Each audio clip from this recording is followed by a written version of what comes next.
نماز برائی سے روکتی ہے۔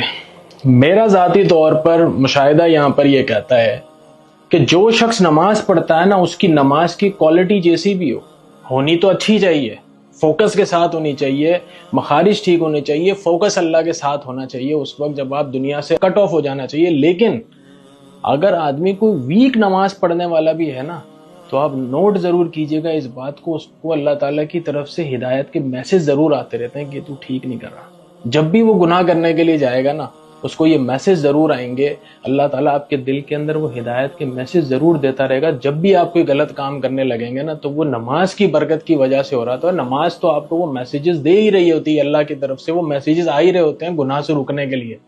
بس بدقسمتی ہماری یہ ہوتی ہے کہ ہم ان میسیجز کو رسپونڈ نہیں کرتے، ان میسیجز کو ہم ہم عمل درآمد نہیں کرتے، اپنے آپ کو روکتے نہیں ہیں، اپنے آپ کو اس گناہ سے وہ بچانے کی کوشش نہیں کرتے۔ نماز اپنا کام ضرور کر رہی ہوتی ہے، نماز کا کام کو ایسے پکڑ کے روک لینا نہیں ہے۔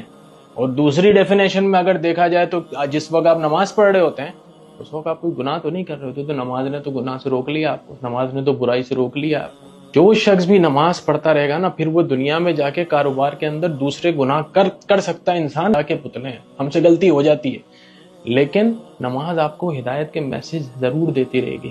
اور پھر ہدایت دینے والی اللہ کی ذات ہے، اللہ تعالیٰ ہدایت دے گا، انسان اس کو اڈاپٹ کر لے گا تو وہ باقی گناہوں سے بھی بچ جائے گا۔ تو وہ نماز کی ہی بدولت ہوتا ہے، نماز کسی صورت میں نہیں چھوڑنی آپ نے۔